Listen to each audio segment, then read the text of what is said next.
Mr. Friedman, how much government intervention do you think is necessary to prevent the rise of monopoly and oligopoly under the free enterprise system, or would it take care of itself if left alone? Well, I believe if you examine the sources of monopoly and oligopoly, you will find that almost all those sources are government intervention. I think the situation is almost precisely the reverse. Let me put it in a very simple way. Suppose I were to ask this audience my favorite question along these lines. You have one law you can pass. Its only purpose is to reduce the extent of monopoly. That's its only purpose. You have one law. What law would be most effective in achieving that end? What law would you pass?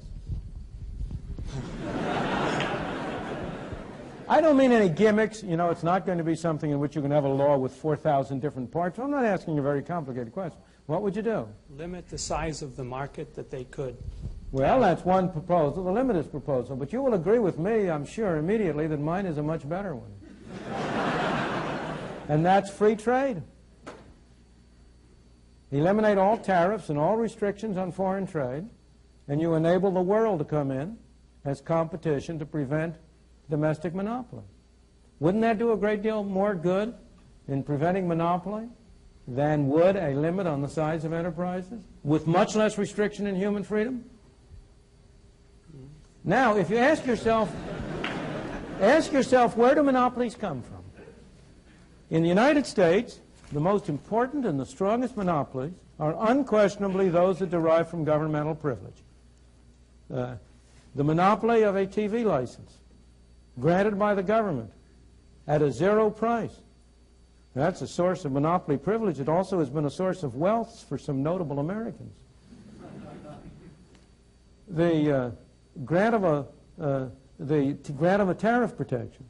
Would the steel industry in the United States have any kind of monopoly or oligopoly position if it weren't able to get government to impose restrictions on imports of foreign items and so on?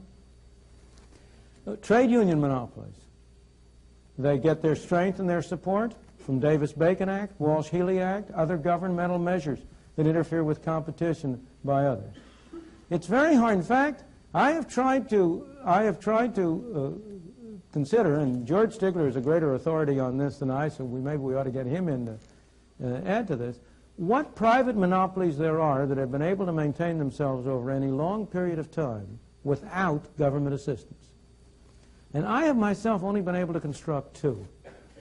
One is an international one, the De Beers Diamond monopoly.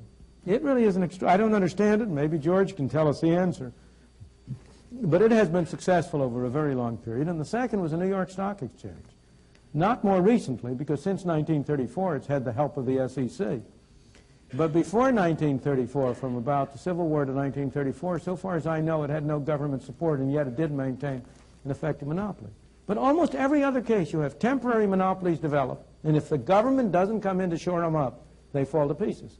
The railroads became a monopoly only because they were able to get the Interstate Commerce Commission established. Trucking is a monopoly because the ICC keeps out competitors. And you can go down the line and find that one hypothetical monopoly case after another derives from governmental assistance and support. So I think the answer to your question, and you and I have the same objective here, is less government intervention, not more.